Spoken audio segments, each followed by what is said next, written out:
Moi, je pense que c'est Manchester City le favori. Ah. Oui, parce que Manchester City est une équipe qui est construite pour gagner cette Ligue des Champions. Ils n'ont pas été loin il y a 2 ans quand ils sont arrivés en finale. Ils ont perdu 1-0 contre Chelsea. Là, depuis l'an dernier, ils tombent sur un Real Madrid qui réagit de façon incroyable. Mais ce Real Madrid, la saison dernière, qu'est-ce qui s'est passé? Il a joué tous ses matchs retour et toutes ses remontadas au Bernabéu. Or là, cette saison, qu'est-ce qui se passe? Le match retour est à Manchester. Mais l'autre différence que vous ne soulignez pas, c'est que cette année, ce n'est pas une équipe à réaction, c'est une équipe qui a beaucoup plus de maîtrise. Alors elle prend effectivement plus d'initiatives dans le jeu, c'est vrai que c'est un beau Real de Madrid, il faut bien le dire. Mais la dernière fois qu'ils s'étaient rencontrés, non pas la saison dernière, mais la saison d'avant, eh bien c'est Manchester City qui était passé. Ils avaient eu le match aller à Madrid, ils avaient gagné 2-1, et le match retour à Manchester, ils avaient aussi gagné 2-1. Donc, quand on parle des antécédents dans la compétition, c'est pas tout blanc pour le Real, c'est le cas de le dire. C'est aussi bleu ciel, puisque Manchester City... pour Manchester City qui n'a pas encore gagné.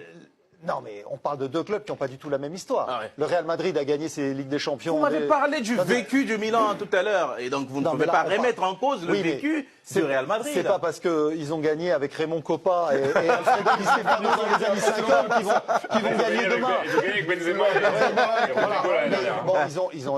Ils ont gagné la saison dernière en renversant ce match de façon assez incroyable contre Manchester, qui avait manqué de réalisme à l'aller, parce qu'il faut rappeler, à l'aller, ils archi-dominent et ils ne gagnent que 4-3. Et du coup, ils perdent de retour après prolongation. Ça se joue à peu de choses puisqu'il n'y a plus le but à l'extérieur maintenant. Donc, qu'est-ce qui vous fait dire que cette année, c'est vraiment City? Manchester City, parce que le match retour est à Manchester. Ah, ok. Et là, j'ai des petites stats. Vous aimez bien, j'ai des petites stats. Sur les 22 dernières confrontations, matchs à élimination directe en Ligue des Champions, le Real Madrid en a eu 15 avec le match retour à domicile. Et sur ces 15, ils ont été éliminés seulement 2 fois. Une fois par l'Ajax, vous vous souvenez peut-être. Pour vous, c'est vraiment, il y a encore l'avantage du terrain. Complètement. En Europe? Mais oui, bien sûr. Souvenez-vous le pénalty à la dernière minute contre la Juventus. Ça, c'est pas l'avantage du terrain, ça c'est les erreurs d'arbitrage.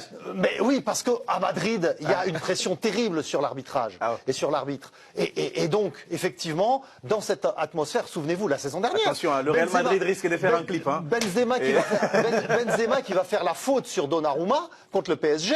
Et personne dit qu'il y a faute. Et il y a but pour le Real. Donc, dans un arbitrage avec les matchs retour à l'extérieur, ce qui est arrivé quand même 7 fois au cours des 22 derniers matchs à élimination directe, le Real a été éliminé 2 fois. 2 fois sur 7 à l'extérieur, alors que c'est que 2 fois sur 15 à domicile. Donc vous voyez, quand le match retour est à domicile, c'est 2 fois plus difficile pour le Real Madrid.